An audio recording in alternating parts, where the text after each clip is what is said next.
Almost heaven, West Virginia, Blue Ridge Mountain, Shenandoah River. Life is old there, older than the trees, younger than the mountains, blowing like a breeze. Country road, take me home to the place I belong. West Virginia, mountain mama, take me home. Country roads, all my memories gather round her. Find her lady, stranger to blue water. Dark and dusty, painted on the sky. Misty taste of moonshine, teardrops in my eye.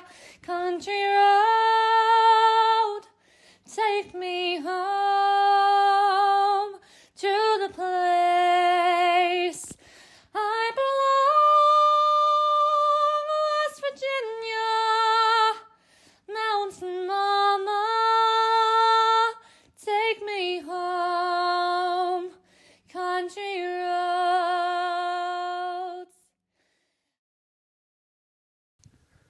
Max, how many generations has this farm been in your family?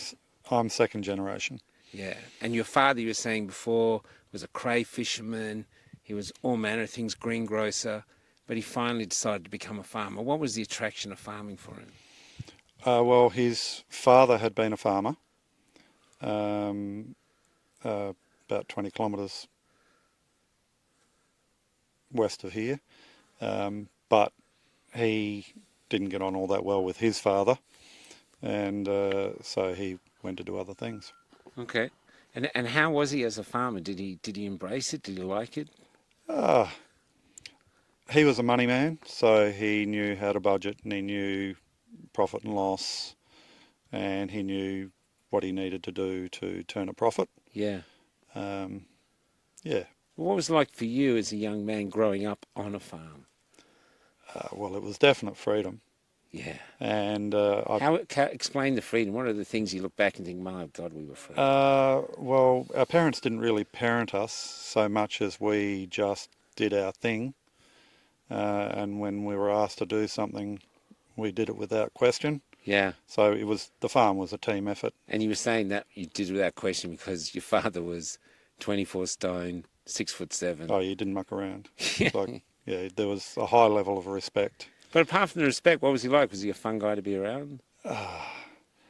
He was, no, I wouldn't say he was fun. I'd say he was very focused. Yeah. And he meant business.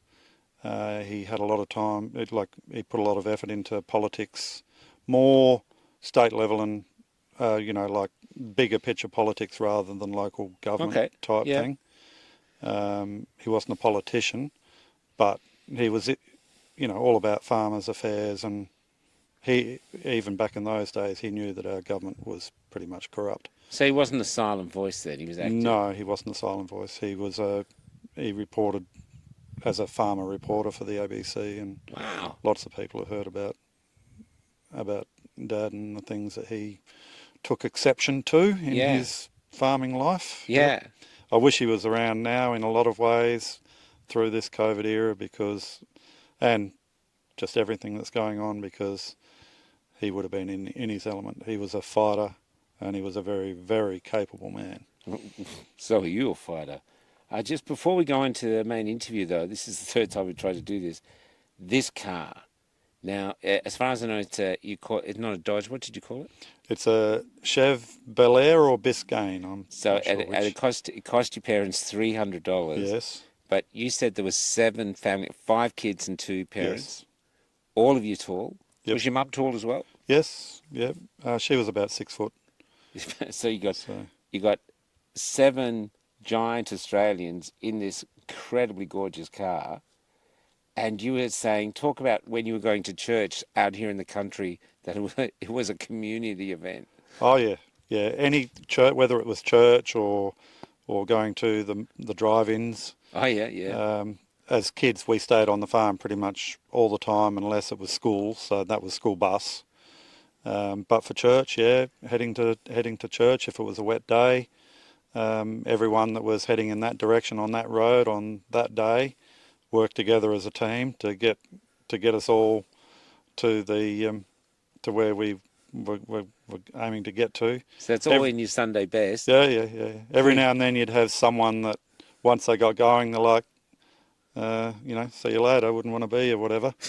um, But the community, it was Yeah, just that was the norm. You just helped. Yeah, yeah. Yeah. I mean, if they figured that there was still enough people back there to help, it's all good. One's got away from it, and at least someone will be at church on time, sort of thing. So, yeah, it was a team effort. It really was real community back in the day. Everyone worked together. It just wouldn't work without the community. Yeah, and even though seatbelts are, I saw back in the 70s something said about how many people were dying on the roads. It was thousands. Mm-hmm. So I understand the rationale of why they brought in seatbelts. But you said there was no seatbelts in this thing. So there's the 7 of you in this car, and the government is not in the car with you. Basically, they're just leaving your parents to decide how safe, the best way to get you guys around. Yep. And out here, we never saw police. Oh, wow. I don't think I saw a policeman until I was like 17. Out here, there was no police presence at all. So this is really a decaying symbol of a great freedom that the community had. Yep. Where you're basically the architects of your own future. Yep. We didn't out here. We didn't need police. We were just doing our thing. We didn't need to be enforced some moral compass. Yeah. We had it. We knew what we had to do. So you weren't all killing each other No. with this. You're actually just getting on and helping each other. There was just a whole pile of happiness and people just doing their thing. Yeah. So you didn't need the government telling you what to do all the time or having camera in your face checking you're doing the right thing. No need at all. It creates more problems than you could ever. Yeah, I don't know. Can I say, so here we are, you're on this farm now, and we're just going to get the COVID thing out of the way. I know a lot of people think COVID's over, but the remarkable story here is that you decided to go to Canberra to the big protest. Why did you decide to go first? Because you knew you were going to have trouble with the border. Why did you decide it was important to go to Canberra? Well, we worked out that there was something wrong, and there was a bigger picture that we didn't necessarily know about. And I think the only thing I can put it down to really is a collective consciousness that was coming in through the ether. I had an overwhelming feeling that I had to be where the action was to find out what the hell was going on. Yeah, me too. It was not something that I really had a choice over. Would you call it a calling to go? It was an absolute calling or a demand almost. Yes. I had no choice. It's remarkable, isn't it? Yep. I was in Canberra interviewing people, and everyone said the same. Yep. I had to come. Yep. It was like called. Yep, and just everything fell into place. I literally had a call from someone who said there's a vaccine injuries truck that's just been branded up, an elderly gentleman who's got a stack of grandkids and doesn't want them vaccinated. It was the week before we headed over to Canberra, and he said, would you like to pick the truck up from down in Perth, and you can drive it around for the day down in Perth so as many people as possible can see that. So we did that. Then it was brought up here, a little bit of maintenance on it because he just bought the truck specifically for the purpose. Wow. And then we, I think it was a Tuesday, after ringing a few people that I thought would be pretty keen, not so much. Did that surprise you? Yeah, it did surprise me, in fact. So then I called a mate from another town about 50 k's away. Well, he's a farmer. And he said, yeah, I'll come. Because I'd been informing him about the jabs, and that it just didn't make any sense, because he was quite a compliant man. He trusted his government, and he'd had 2 jabs, and I think the second one had affected him a little. So he was pretty keen to find out what was going on too. So we just chucked 2 mattresses in the back of the So truck. you went, so they'd say we're all cooks and anti-vaxxers, but you actually took someone who's double jabbed to Canberra in Yep. the truck. Yep. Yeah. Wow. Yep. So he was dealing with the fact that he felt suddenly I've been betrayed by Yep. the people I trust as the government. That's it. Yeah. It's fascinating, isn't Yep. it? Yeah. Now, in Canberra, you claim that you were affected by the LRADs, which a lot of people are claiming they're affected by some weapons. What was the effects you felt? Yeah, well, claim or not, it was indisputable. Yeah. It happened. It's fact. So We what all were saw the it. symptoms you saw? So very interesting. I would say strategic, in that the symptoms are virtually identical to COVID symptoms. Oh, wow. So cold sweats, headache, fever, a headache, lethargy, but no chest infection at all. But you did get a sore throat. What would you say to all those people who claim, well, maybe because there were so many people there's a pandemic, you just picked up COVID, which was the fear of the Canberrians? Yeah, there's an Australian ism that I could use, but I won't. You can. It's Cafe Lockdown. You can. It's a fact. Yeah. It just it wasn't. It also went along with what you would think was the worst sunburn you've ever had. Yep. That was everywhere. Yeah. Around your crotch. So even underneath your clothes? Yeah. Underneath Yeah. your clothes. Underneath your, like I had a sombrero hat that was probably 1 metre across. And my scalp was completely cooked. Underneath Yep. the hat? Everywhere. Wow. Yeah, and you could literally, when they turned it on, after about 3 minutes, you could smell the burning. You could smell the human flesh burning. There's no doubt. I was burnt like, I mean, I live outside now, but I was burnt like a post office box. You know, I was, and instantly. And to be honest, I've interviewed loads of people who went there, I mean, loads, who claimed the same. They were really injured, burnt halfway down their face or underneath their clothes, or their kids were burnt, you know, in circles. So it would appear that they used a weapon against us, even though we weren't actually violent against them at all. Did you see any violence from us against them? Zero. Yeah. From us. I saw incredibly, I mean, I was next to the Paul's big black truck. Yes. And the police were extremely aggressive. And they said they told him to go forward. Yeah. Yeah. Yeah, I was right next to the truck. They asked him to stop. Yep. And he stopped. Yep. And the crowd wanted him to keep going and all of that sort of stuff, but he was stopped. And then the police instructed him to continue on up the hill. Yeah. So he continued on up the hill. I was there, I saw it. Yeah. Yeah, we've been in Canberra. They're appealing that now.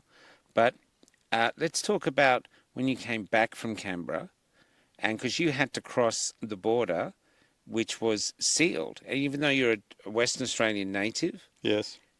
basically you're not allowed back in your state. Yep. How did you get back in? Well, it's a bit of an interesting story, but in fact, we broke down 60 kilometres before the border. Okay. So our truck did a water pump.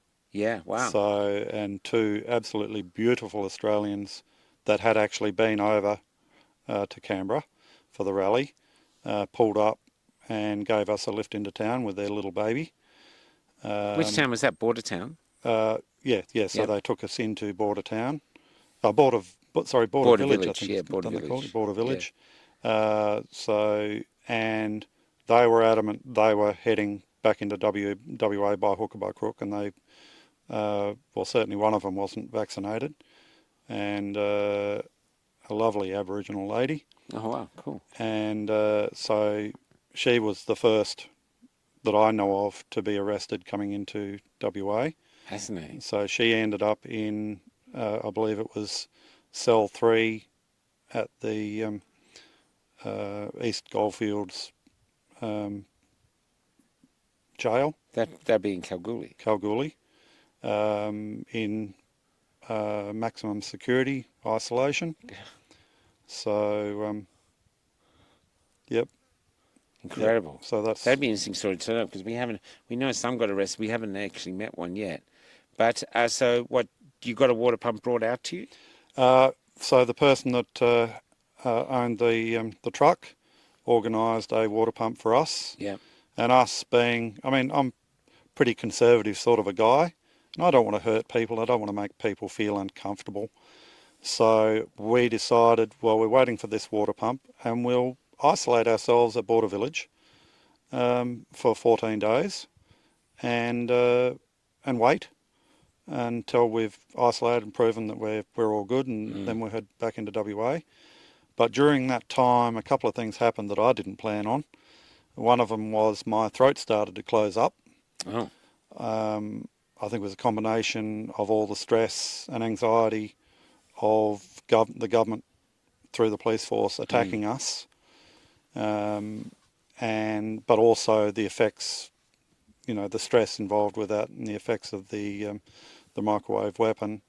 My throat closed up and I couldn't eat. So, I'd sip on a water bottle all day long, and after a day I might have managed to drink a cup of water. Right. My throat just closed up completely. Has this happened before? Yeah, I've had it since I was 11 years old. Oh, so this is some sort of condition? Yeah, initially it was drinking a glass of kerosene during winter coming home from school. And, that's where it started? Yeah, kerosene on the kitchen bench, back in the days when kerosene was clear. Yeah. And I was a runner, so I ran everywhere. I don't think anyone ever saw me walking. Yeah. And so I ran into the house, there was water on the bench, convenient, bam, down it went. Oh, my No Lord. problem at all, in hospital, all the stuff, blah, blah, blah. But also from the age of 4, it was my job to fuel up the cars on the farm and track anything that needed petrol mainly, but sometimes diesel, siphon hose out of 44-gallon drums on a cement. At 4 years old? Yeah, started at 4. Yep. At 5 years old, if there was a car that ran out of fuel on the farm, I would get the belt. Wow, Because it was my job to make yeah. sure the cars were fueled up. Yep. Wow, okay, so that's sucking a lot of fuel down. Yeah. So you think this might have affected you all your life then? Oh, yeah. And so is there a treatment you do for that? Well, it's varied along the way. So operations, my first operation was at 12, and that was an operation done by Mr. Baron Hay, and they literally cut a muscle that was knotted or whatever it was. But then years later, they started. It's called a balloon dilatation, and they stretch your esophagus.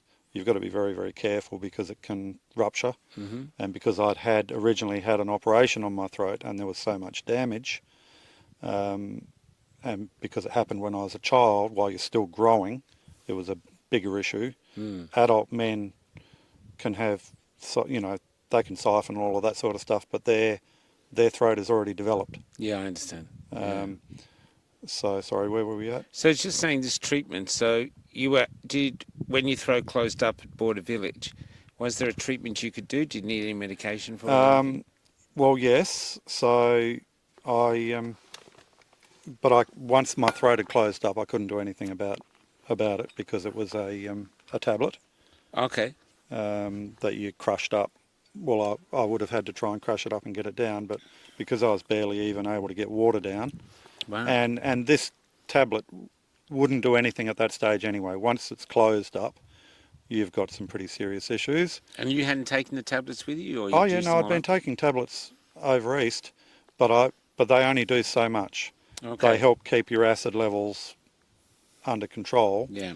But a combination of different things. I mean, I'm a married man. I've been married for 20 years. Yeah. And, eating good, wholesome food that keeps your throat, if you're Yeah. eating beef, mutton, every time you have a mouthful of beef or mutton, it is like having a balloon dilatation. It stretches your throat Oh, I see. as Yeah, it goes yeah, down. yeah. But me being a farmer and also being a bit of a tight ass, I didn't want to be a drain on our farm because we weren't in a particularly good financial situation. So we loaded up the truck with canned food.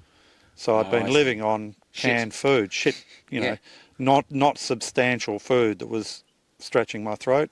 yeah, And I think it was a perfect storm of a whole pile of different factors yeah.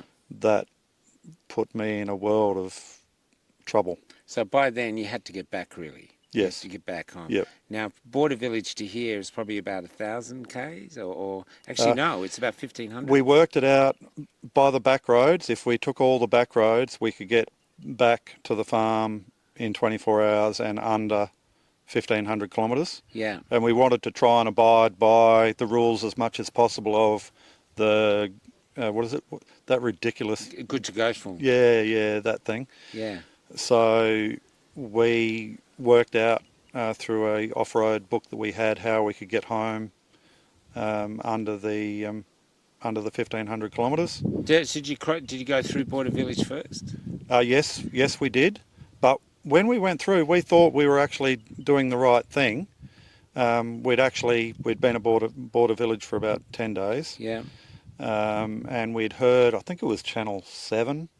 There were reporters there at the village, and they said that the border was open as of midnight, and people could come back into WA. yeah. And I mean, we're out in the, it's pretty It's very remote, remote out Yeah, there. yeah, And when you've got a Channel 7 report, I think it was Channel 7 or 9 reporter, yeah. giving us that information when we were sitting literally 10 foot away from where they were speaking to the camera. So we thought, right, midnight, we're free. Yeah, so you take off. Yeah, and- so we pull into the, so you've got to get a picture of the way it was. Yeah, yeah. I got done too. I had to have one when I It came was across. it was also, at that point in time, our government, I think, was paying Eastern Staters, I think it was $3,000 to go on a holiday to WA. So there were literally kilometres of cars up the highway waiting to come through at midnight. Yeah, wow. So, of course, they would all have to be vaccinated, Yeah, yeah, yeah. but paying people to come into WA, even though the authorities knew that the vaccine didn't stop COVID and didn't Yeah, stop yeah. the spread of COVID. Yeah. But also all around Border Village was completely packed. There was probably 15 traffic control vehicles with flashing lights. Oh my lord. It was like a high stakes pressure Yeah, yeah, yeah. scenario. Yeah, yeah, yeah. You would never believe it. Yeah, yeah, yeah. It was full on. So you finally got through there and you headed off on your way. Yeah. So we headed home, and so we did our thing. I think it was Balladonia. Yep. Turn at Balladonia, go across the airstrip and heading towards the Inland Highway. Oh, so there's a road from Balladonia to Yes. get back. Okay, yep. Yes. So Inland Highway is what we were aiming to. So once you get to the Inland Highway, you can then drive into Kalgoorlie and Yeah. continue on through. And And that's pretty remote territory out there too. yeah. Yeah. But I mean, we're farmers, Yeah, I get it. and we drive on gravel roads more than we drive on bitumen roads. Yeah. Time-wise, anyway. Yeah. And so if we had a big truck, we were confident, it's all good, Yeah. no problem. We had fuel, we had food. We don't need much. But there was a problem on that road, wasn't there? Well, there was a problem, yes. It was probably the roughest road I've ever been on in my life, and that's Yeah. saying something because I've travelled around Australia a lot. Yeah. So a rutted road with crab holes and you name it, it had it. And you're driving at night. Yeah, night and day. Yeah. But when we came undone was night time, and we drove into a bog hole that you couldn't see. Oh wow. Once daytime came, you could see there were no ruts, and there was a side road that came in, sort of a station road maybe. Yeah. I think there might have been some mining surveying done out there or something. Oh, yep. And the water had come down that road and just soaked into the soil. And all you could see was the soil around there was darker. Yeah, There was no yeah. water. Yeah, There was no rut, because we were the first person to drive on that road since it had happened. yeah. And we ploughed into it and we were bogged. Oh, wow. Yep. So what happened then? So, rightio, we were pretty stuffed. So at that stage we had a rest. And I had to be incredibly careful because Of your throat? I was running out of energy. Yeah. Starting to have problems with my eyesight, was even worse than it usually is anyway. Yeah. Not that it's that bad. I mean, I don't need glasses, but so my sight was getting worse and all of that sort of stuff. And in the morning, we fired up with getting our truck out of bog. There was no doubt we were going to get out of bog. We had shovels, and we know how, as country people know. Yep. And we were probably 15 minutes off being out of bog when 2 police cars turned up. Wow. So police what do you call them, wagons with a fiberglass box on the back? Yeah, the paddy wagons, yeah. Yep. So And they came from behind you? They were looking for No, you? they came from in front. So they'd come Oh. from Kalgoorlie along the inland highway and into us. We were about 15 kilometres, I believe, from the inland highway. Yep. So they pulled up a couple of 100 metres away from us. They spent about half an hour putting on all their PPE and and all of that sort of stuff. Yeah. And then came over to us and said that we were under arrest and all of that sort of stuff. And I made it very clear that I didn't want to make life uncomfortable for them. So they tell us what to do, we'd do it. After seeing the violence perpetrated during COVID, I was concerned that they'd just put 2 bullets in each of us and leave us there. Yeah. And no one would ever know until eventually they found us. The violence was pretty profound. Yeah. You know, from the pepper spraying of Mary, shooting people at the shrine, all the other violence we saw in Melbourne, and so you had a reason to be concerned. Yep. So we were incredibly compliant. Yeah. Although I would not contract with them. So when they were asking me whether we understood, the charge, whatever, what was it? They were saying failing to comply with the direction. Yeah. And I just said, well, I don't understand. I don't understand much of what's happening at the moment. Yeah. The world's gone crazy. Yeah. Blah, blah, blah. I let them know that we had significant health issues and that really I needed a doctor and a hospital. They weren't remotely interested in that. Yeah. But anyway, so they took us into custody. And so you went, how far from there to Kalgoorlie? No, so they didn't take us back to Kalgoorlie. It was the shortest route by far. Yeah. So, but no, they didn't do that. So they loaded us in the back of one of them. Fortunately, they didn't handcuff us, otherwise I think I'd be dead. Okay. So they then chose to drive back along probably the roughest road I've ever been on in my life at speed with us, whenever there was a particularly large bump or rut or whatever it was, we'd hit the roof of the fiberglass canopy and then hit the floor and then hit the roof again and then hit the floor again. And this went on for hours. Yeah. At one point they very nearly lost control. Wow. And then they stopped and took a break. There was a second vehicle. Yeah.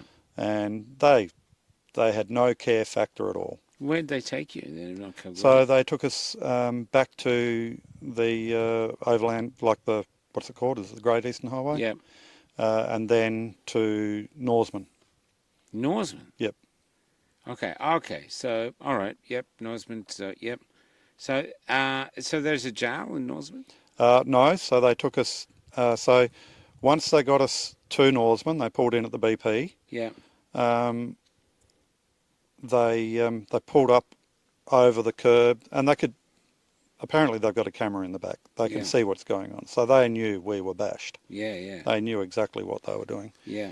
So anyway, they pulled up over the quite a high curb, and then stopped. And again, bang, bang, we were smashed up against the roof and down again. And then they came to the door opened up, and like they were completely innocent, big smiles on their face. Well, we're at the service station. Would you like some food? We'll get you some free food. And I was pretty much non-compass. Yeah. And my mate said, we need a hospital. We need, Yeah. we have an emergency. Yeah. And he was cradling me in the back. And he'd my been cradling me God. for some time because I have problems with my neck at the best of times. Yeah. I'm a tall man. Yeah. Um, And you got this problem with your neck. yeah. So So he's cradling you. it was serious. Oh yeah, he'd been cradling me for quite some time. Did they take any notice of what he said? No, they wouldn't do anything with him. So Jeff sort of got me coherent enough to say, I need a hospital. I have an emergency. And that pissed them off big time. They were not happy campers.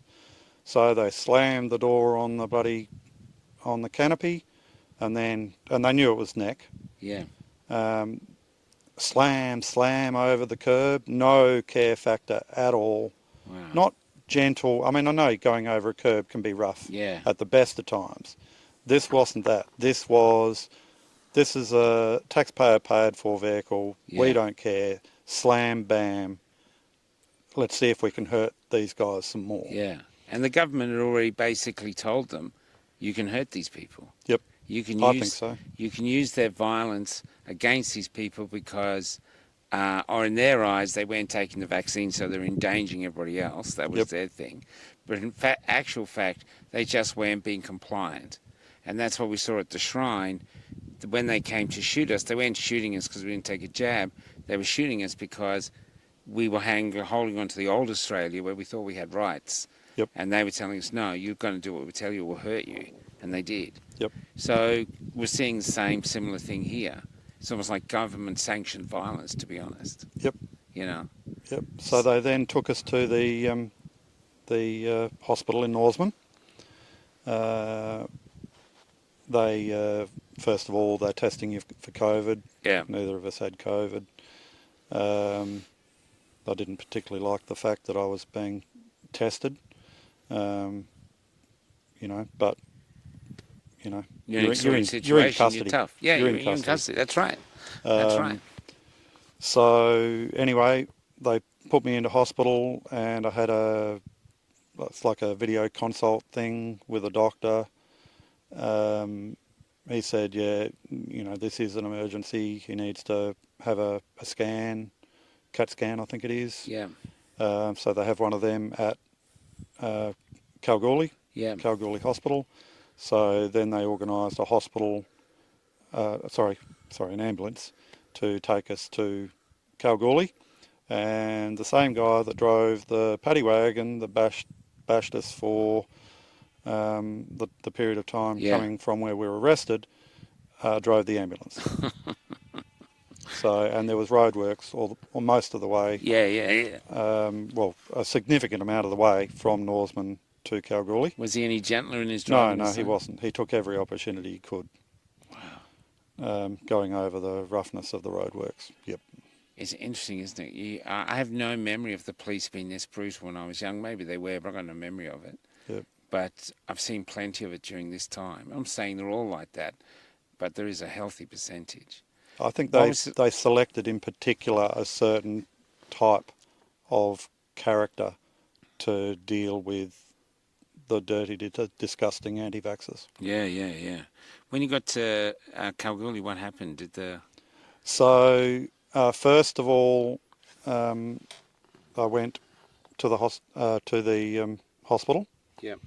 There was like a makeshift extension onto the hospital. They were trying to give me painkiller vaccine stuff. Of course, I wouldn't have anything to do with that. I have a phobia for needles at the best of times, but at that point in time, after seeing what happened over in Canberra, I had no trust in the system at all. Even to this day, if I go into a hospital, I now have, I think it's PSD. Yeah. In fact, I can't go in by myself. My wife comes in and she keeps me calm. Yeah. And literally, without Janet there, you know, if they've got the monitors on you, my heart rate goes through the roof, my blood pressure goes up, and it just continually on the way up, the doctors start panicking. And then Janet is the calming influence that brings me back. Cool. So what they do in hospital? They did. Yeah. How long did you stay in the hospital? Because you went over. So no, they didn't. They didn't put us into the hospital bed as such. Yeah. It was just for the CAT scan Okay. or whatever they CT, whatever sort of Yeah. scan it is. And I've had that scan before because I have problems with my neck, or have had in the Yeah. past.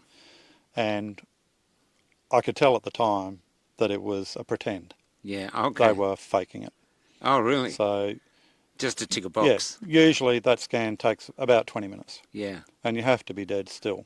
Yeah. And they didn't ask me to be still. There was none of that.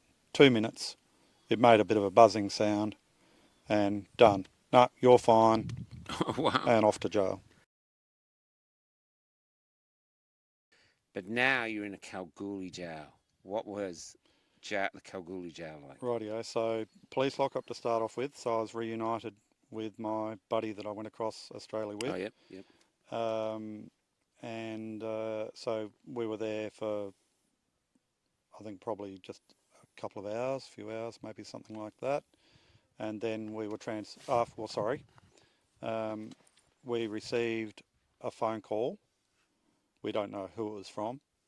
A policeman held a phone probably a good metre away from the glass opening. I think it was glass opening to the cell, and we couldn't hear anything. We didn't know. I thought it might have been Janet or a doctor or something, because I had told the police that I had a medical emergency and blah blah blah. So I just said, please get us out of here. We have an emergency. I can't eat. I haven't been able to eat for over a week now. You know, blah blah blah, that sort of thing. And apparently, that was a hearing, like a court hearing. Oh my lord! Apparently, And you couldn't even hear it. we didn't hear it. We didn't. I still don't know that was a court hearing. Yeah. What we know is that the powers that be say that there was a court hearing, and there is a transcript that we've gotten, and any word that could be understood to be a doing word was written down as indescript or dash dash dash. So there was no substance the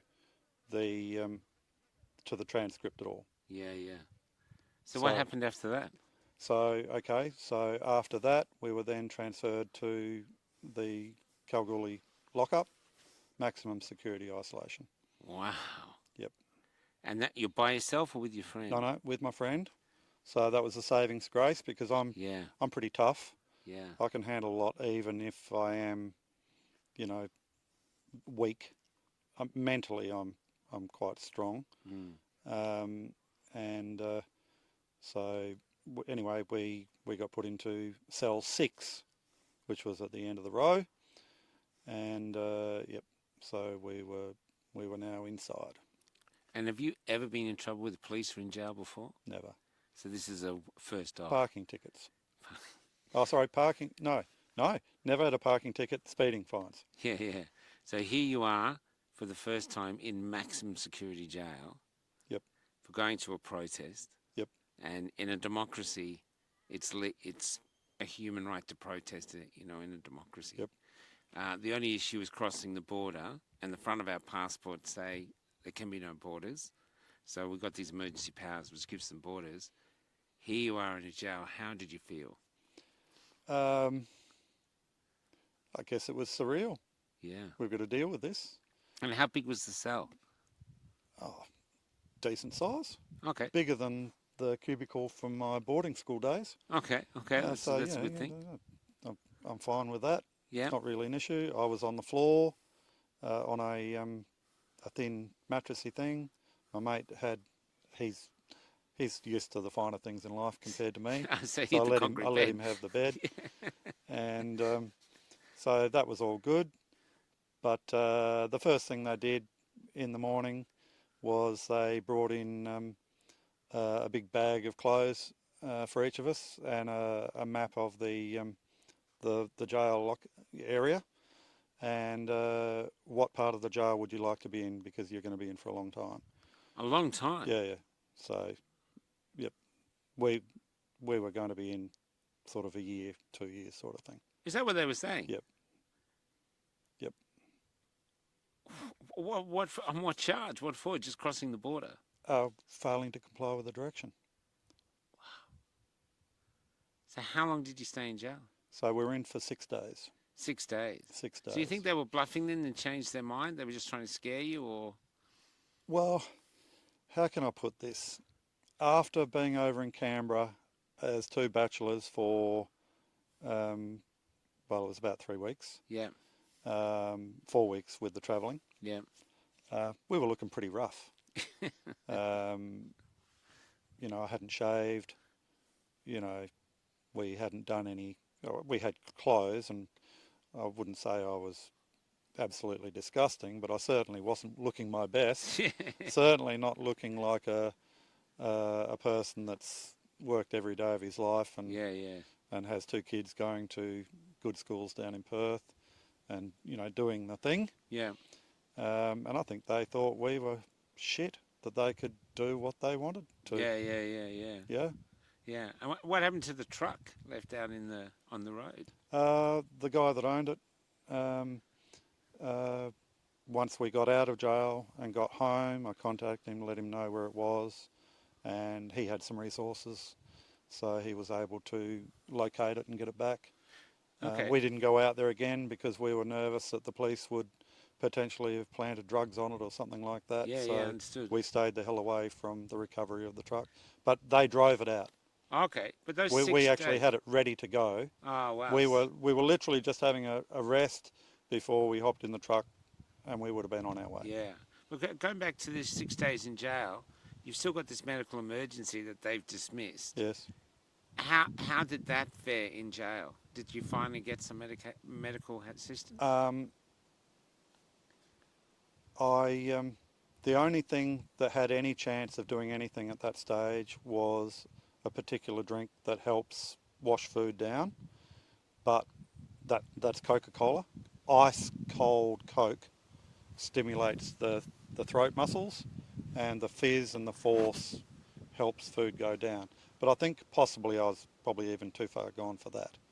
But they wouldn't let us have that. I think I got Coke on the last day, and that was through the tireless efforts of my lovely wife and my family doctor. That's another story that Janet can handle, but she was disgusted by the behaviour of the police and just the lies that the police were happy to tell, and the prison through the reception, just lies and deception. So the 6 days you were in jail, Yep. you still weren't eating. I couldn't eat anything, so they were just delivering food, and I couldn't eat it. No hope. Wow. So I think that went for 4 days, and then the last 2 days they relented and they brought me purified food, so blended up Yeah, I to understand. like a paste. Yeah. But I couldn't get that down either. So I tried, Yeah. but yeah, in the toilet. Yeah. Yep. Wow. Were you actually concerned for your life? I was, absolutely. By the time, well, they were hounding us, trying to get us to sign documents in, like they had the lights off in darkness, and they were trying to get us to sign documents while we were in there. And I mean, I think if the lights were on, I wouldn't have been able to see. My vision was, you know, Yeah. I could barely see. Yeah. Yep. What do you think if it wasn't for your mate being with you? How do you think you would have fared? I think I probably would have perished somewhere out there in the bush. I couldn't have come with the truck from Border Village without my mate backing me up. Yeah. Yeah, the Australian tradition, I think, your mate, you know. Did you know they were going to let you out, or did they suddenly come No, and go, okay? we had no idea. I managed to get a call to, like, they let me call my wife. Yeah.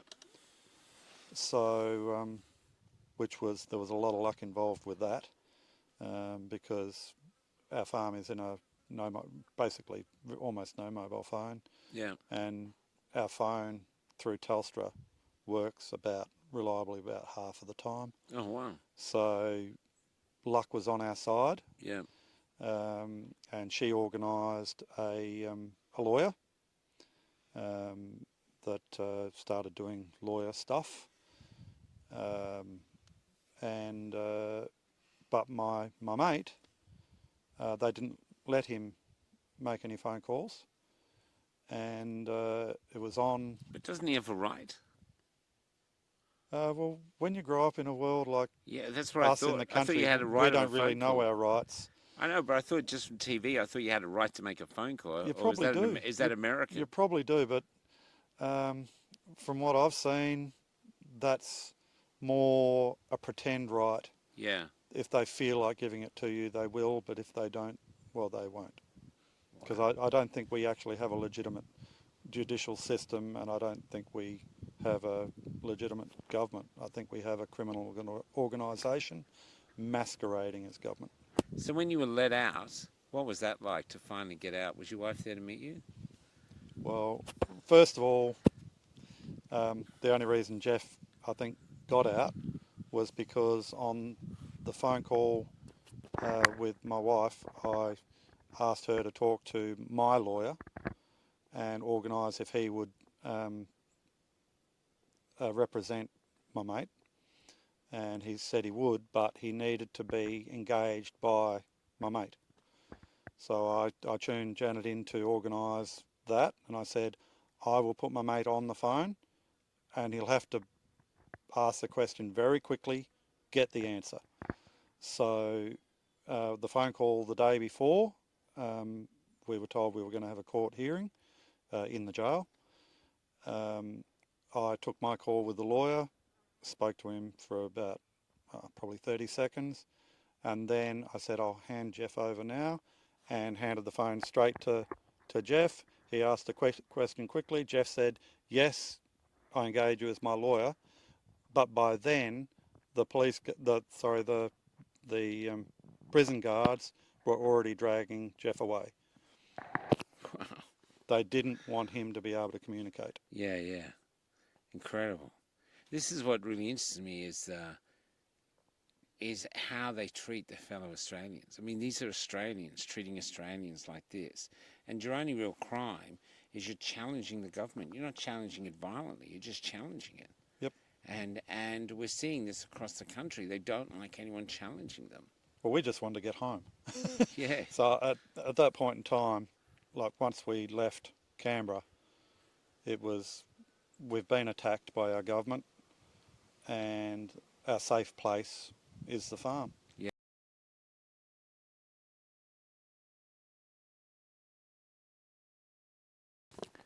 What was it like to finally get back here after such an odyssey? To go to Canberra because you wanted to protest like you felt you had a right to, Yep.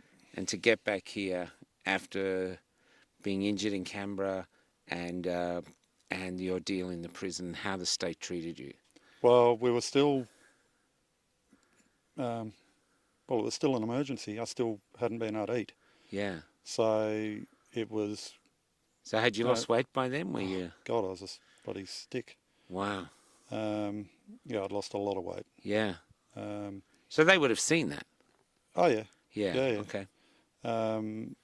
So anyway, Janet got us home, got Jeff back to his parents. So that was good.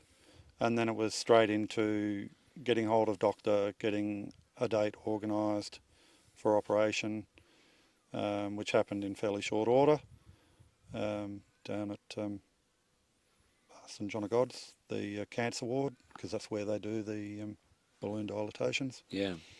And yeah, so it was all pretty hectic and stressful. How long did it take you to get back to a normal weight? Uh, I don't weigh myself. Yeah. But to get back to an Or even feeling right to, some sort yeah, of an equilibrium yeah. probably took about a month. Wow. My sight still hadn't come back Yeah. properly, and I haven't been the same like that. And what about your kids when they saw you? Because when you left, you were dad. When you Um, came back, you were a skeleton. yeah, well, unbeknownst to me, during that time that we were in jail and at the police station, Janet had driven to Kalgoorlie. So she saw us going into the hospital, Yeah. and she saw us being transferred to the. I think she saw us being transferred to the jail. Um, Either that or one of the police told her. I'm not quite sure, Yeah. but um, yeah, it was.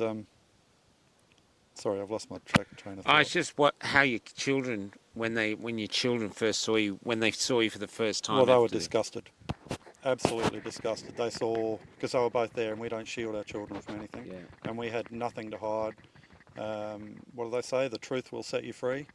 I had no guilt, no anything.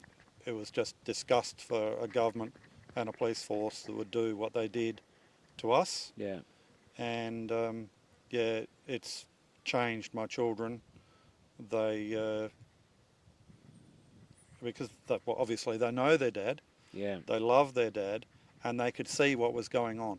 Yeah. And they knew that I had uh, a problem with my throat. They knew it was an emergency, and they both knew that the system was not doing the right thing. Yeah. They know the difference. I mean, inherently, almost all people in Australia know the difference between right and wrong. It's just whether or not they've been, um, what's the word, manipulated Yeah. through virtue signalling, through media, through whatever, to believe an alternate reality. Yeah. Well, right now, the other last question is, as your wife suggested, do you think they were extra brutal to you because you guys were driving a truck with vaccine injuries plastered on the back? Well, based on the other people that were arrested that came in, absolutely. They went hard after us. They wanted to put us in jail for a year or two. Yeah, they went pretty hard. Yep. Just waiting on this wind. I'll see how you keep going with it. Now we've had a lot of time now. People saying COVID's over, everything's gone back to normal. But here we are now with this war in Iran, and our country's out of fuel. We seem to be going into recession. As a farmer, how is it? How are you going into the storm of what's coming now as a farmer? Right. Well, I would argue there's nothing normal about what's been going on Yeah, since I'm COVID. with you, man. I'm with you. But um, it's actually been liberating. I now know that I can't trust my government. Mm. I now know I can't trust people in uniform.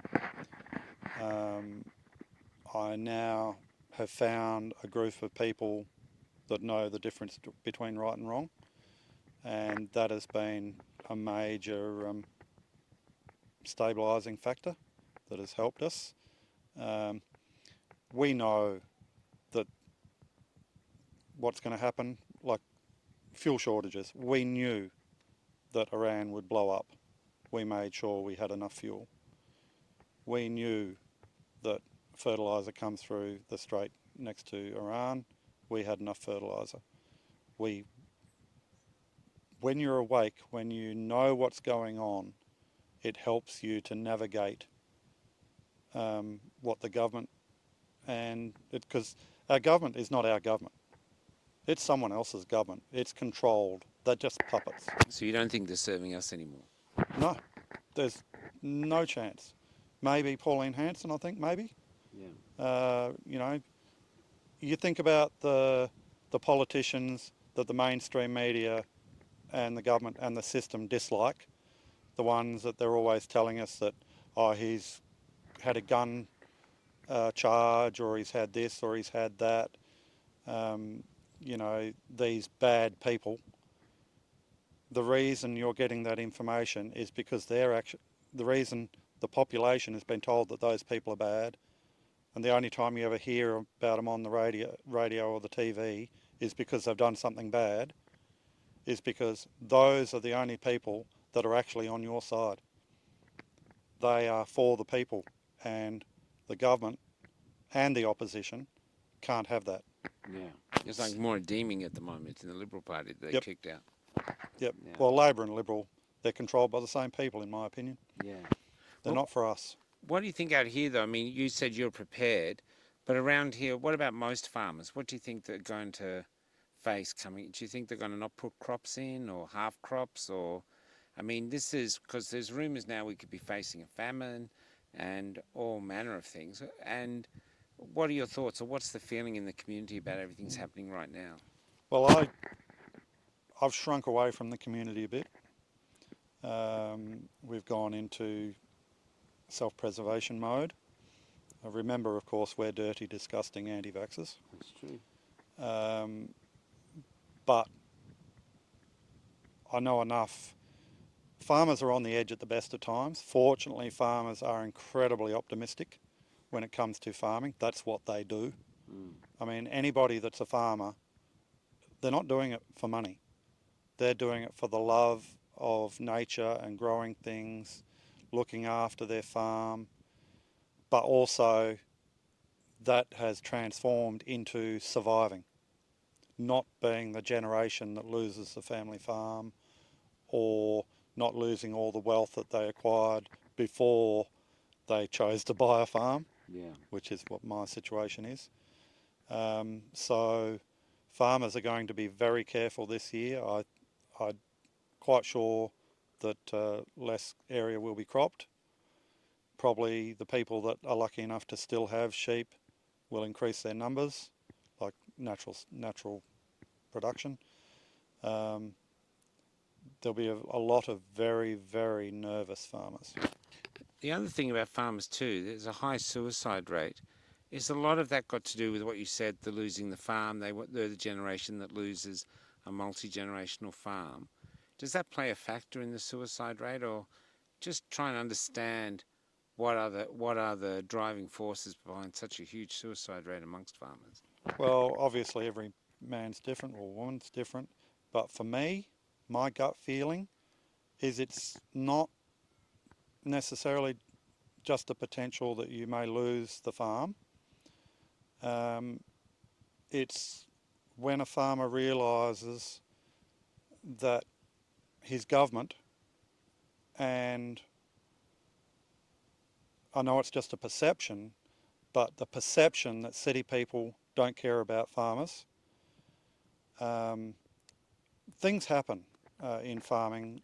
You know, there may be a new government policy that says we'll sponsor farmers to spend money on water supplies and fences and, you know, to help you be more sustainable farmers and more profitable and good things.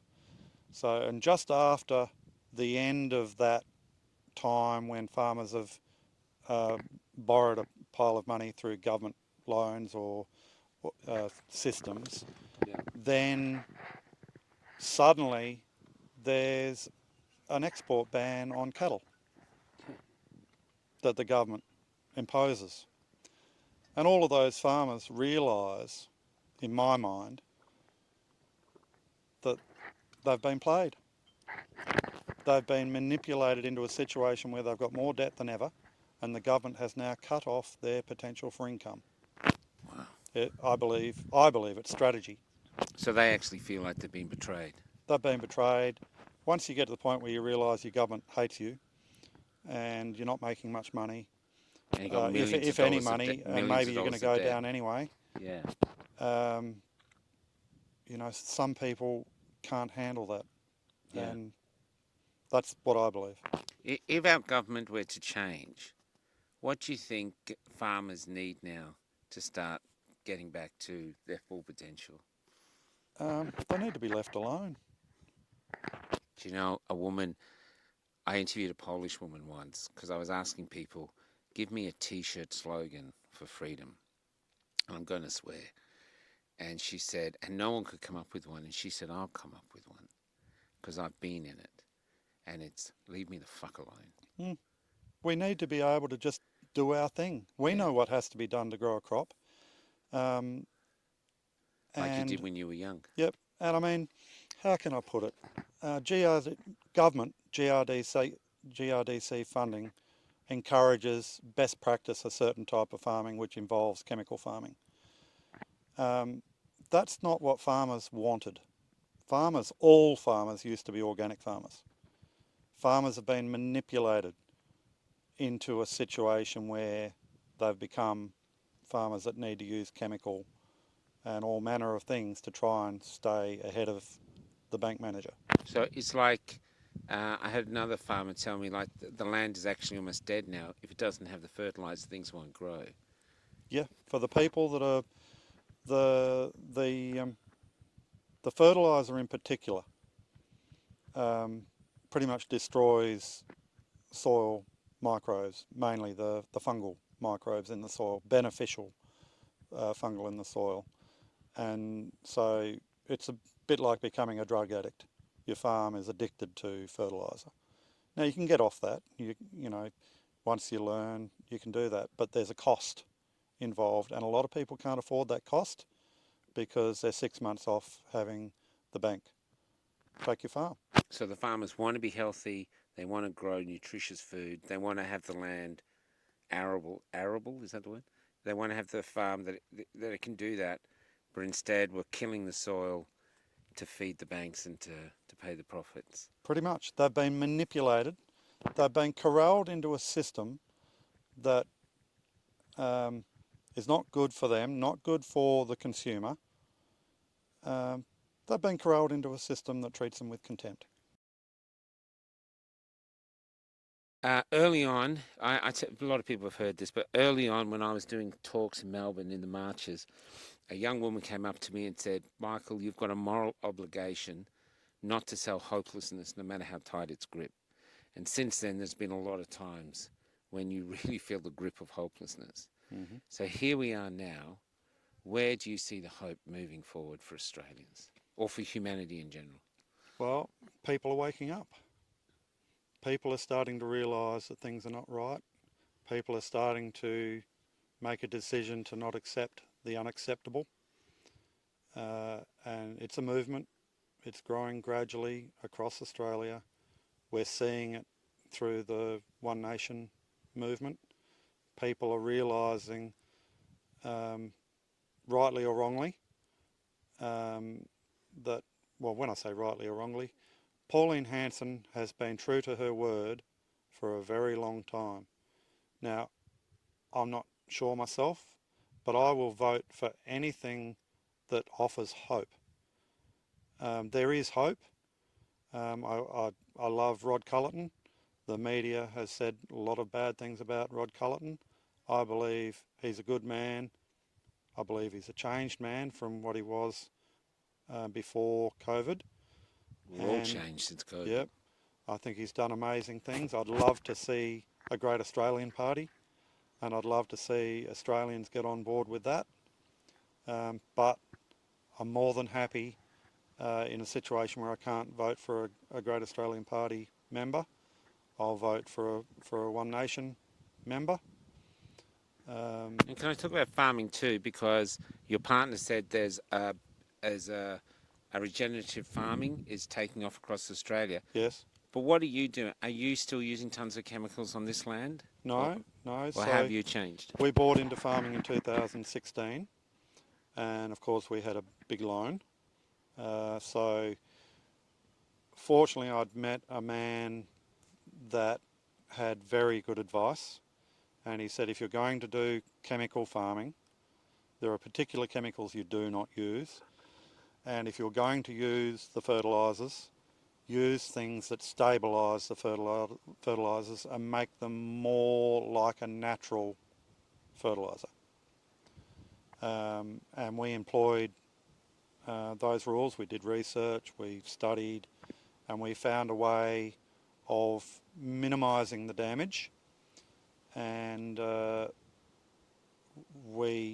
turns out I'm actually not a bad farmer. So we grew some good crops. We had some good years as well. So we've gotten ourselves into a debt-free situation, Fantastic. which is great. And now we are organic. We're just not certified organic because I don't have enough confidence in what's happening in our country. So Do you have a trouble also with neighbours? Like if a neighbour is sowing stuff that's yes, GMO, their seeds could blow across into yours? we do. And there's only so many battles you can fight. And when you get an irate farmer, when you say, mate, could you stop spraying that with 35-kilometre breeze onto my farm, please? Because it's affecting my health. And literally I'm going to have to end up going to hospital soon. And then you get an extremely angry response from them, and you realise they're under a lot of stress. Yeah. They're desperately trying. They don't want to spray with a 35-kilometre breeze onto your farm. They're desperate to get their paddocks done in the window where they can potentially make some profit. So I understand where they're coming from. So I just say, to whoever it is, like, you must be under so much stress at the moment. This is not you. I remember you from when we were young blokes. You're not that person. And, then that's a talent that I've learned from Janet. She's managed to help me understand that when people are in pain. I think they call that to walk in another man's shoes. Yep. Yeah. Yep. So it is an issue, but once they realise, they do seem to make an effort. Every now and then it pops its ugly head up a bit, but we work with it. And I'd be lying if I didn't say at times in my past that I hadn't maybe sprayed in situations where the wind was a bit too much or whatever in my former life. Okay. 2 questions to finish. Get the ant off your leg. 2 questions to finish. 1, do you regret not taking the jab? Like Karl Stefanovic now regrets taking it. Do you regret not taking it? Hell no. Like, Even though you've been to jail, even though you've done all this stuff? no. It's been a learning curve. There's something very empowering about knowing what's going on. Yeah. Once you know what the risk is, where the obstacles are, you can dodge them. Yeah. I really feel for people that have no idea. They are walking into a trap. And, the trap's been set. And if they keep on walking blindly into it, unfortunately, we're all stuffed. And the awake people in Australia, they know this. And that's part of the reason why we've all tried to wake people up. And we've been quite annoying at times doing it. Yeah, that's right. So on the other side, actually, one more question before the final question. So you don't regret taking it, but how have you changed for the worse or the better for these last 6 years? Let's call it 6 years now, since you first heard of COVID to here. How have you changed as being someone who's actually challenged the government? Well, because people are scared of joining us because they'll think, I'll yeah. have the government after me. So how have you suffered or gained in these last 6 years? I hug a lot more people now. Did you hug me, you big fucker? Yeah. Hug is number one. Connection, community, building trust and respect. That's all top of the list. I believe that 99.9% of Australians are really good people, but I think about 70% of them have been misled. They've been tricked. But they're waking up rapidly, in my opinion. Last question. I know you have a distrust of the government, distrust of the police, and you've been brutalised by the state. But do you still love the country, Australia? Oh God, yeah. And we're just sidestepping them. I played footy in my younger day. If you got someone big and angry and coming at you hard, you just sidestep them and keep going. I'd hate to meet someone bigger than you. There are a few, believe it or not.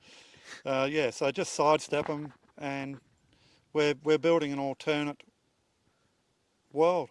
So we're on the path to somewhere better. Yeah, I mean, we know of a group of, we know of dozens of groups, in fact, of people that are just quietly building an alternate world where that's based on trust and being helpful. At the moment, where we do it all the time because the unvaccinated have been financially hit in so many different ways. So we all support each other. We give each other lifts. We're sharing. We're all sorts of things we're doing to value our fellow man. Country roads, take me home to the place I belong, West Virginia, mountain mama, take me home. Country roads, take me home.